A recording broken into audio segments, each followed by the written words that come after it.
ഇന്ന് എല്ലാവർക്കും എൻ്റെ ദീപാവലി ആശംസകൾ. ഇന്ന് ഞാൻ ദീപാവലിയുടെ പ്രമാണിച്ച് ഒരു മീൻ കറിയാണ് ഉണ്ടാക്കാൻ പോണേ. നമുക്ക് കാണാം. ഇവിടെ നിങ്ങൾക്ക് കാണാൻ സാധിക്കുന്നത് മീൻ ഞാൻ പീസായിട്ട് കഴുകി വെച്ചിരിക്കുകയാണ്. ഇത് അതിനാവശ്യമായിട്ടുള്ള സബോള അരിഞ്ഞത്, പീസായിട്ട് അരിഞ്ഞത്, ഇഞ്ചി, പച്ചമുളക്, മുളക് 2 സ്പൂൺ, അതുപോലെ തന്നെ മഞ്ഞൾ, കടുക്, വെളുത്തുള്ളി, ഉലുവ. ഇനി നമുക്കിതിനകത്ത് ഏറ്റവും അത്യാവശ്യം കുടംപുളി വെള്ളത്തിലിട്ട് വെച്ചിരിക്കുകയാണ്. ഇത്രയും കാര്യങ്ങളാണ് നമ്മുടെ മീൻ കറി ഉണ്ടാക്കാൻ നമുക്ക് ആവശ്യം. ഇവിടെ നമുക്ക് ആവശ്യമായിട്ടുള്ള എണ്ണ ഇച്ചിരി കൂടുതൽ ഒഴിച്ചു കഴിഞ്ഞാൽ നല്ല ടേസ്റ്റ് ആയിരിക്കും. ഞാൻ ആവശ്യത്തിനുള്ള എണ്ണ ഒഴിച്ചിട്ടുണ്ട്. തിളച്ച എണ്ണയിലേക്ക് നമ്മൾ 1 സ്പൂൺ കടുകിട്ടു. അതിനുശേഷം ഇഞ്ചി,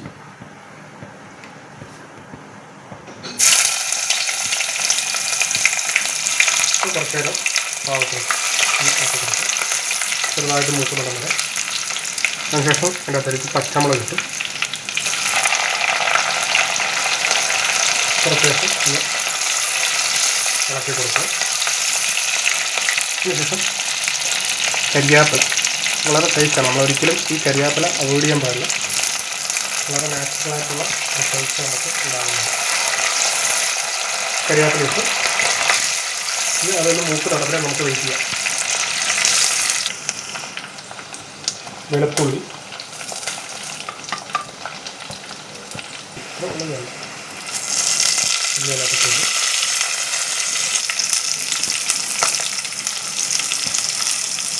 ഉലുവയാണ്.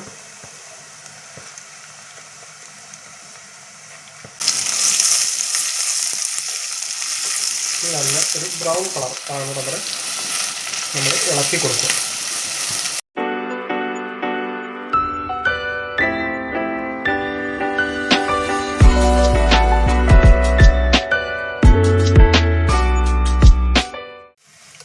എടുത്തു വെച്ചിരുന്ന മഞ്ഞൾപ്പൊടി ഇട്ടു. അതിന് ശേഷം ആ പച്ചപ്പൊന്ന് മാറാൻ വേണ്ടിയാണ് എണ്ണയിൽ നല്ല രീതിയിൽ മുരിഞ്ഞ് വരും. അതിനുശേഷം നമ്മൾ എടുത്തു വെച്ചിരിക്കുന്ന 2 സ്പൂൺ മുളക് പൊടി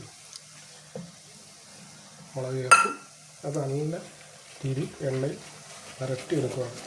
നെക്സ്റ്റ് നമ്മളത് ഫ്രൈ ചെയ്യും. നല്ല രീതിയിൽ ഫ്രൈ ചെയ്യും.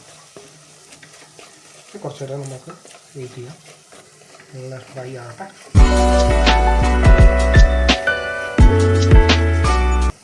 ഇപ്പം നല്ല ഒരുവിധം വെന്തിട്ടുണ്ട്. ഇതിലേക്ക് ഞാൻ തക്കാളി അരച്ച് വെച്ചിരുന്നത് ഇതിലേക്ക് ഇട്ടു.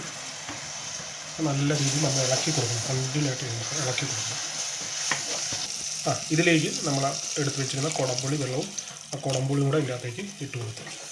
അതിനുശേഷം നമ്മൾ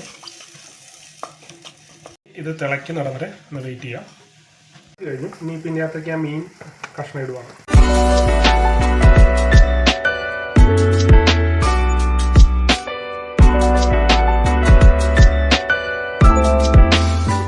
ഇത് തിളയ്ക്കുന്ന വരെ നമുക്ക് മൂടി വെക്കാം. അപ്പോൾ നമുക്ക് നമ്മുടെ മീൻകറി ഫിനിഷായി. ഇപ്പം നിങ്ങൾക്ക് എല്ലാവർക്കും ഇഷ്ടപ്പെട്ടിട്ടുണ്ടെങ്കിൽ മുഴുവനും ഒന്ന് ഇതേപോലെ ഒന്ന് ഉണ്ടാക്കി നോക്കുക. എന്ത് അഭിപ്രായം അറിയിക്കുക. Okay, thank you.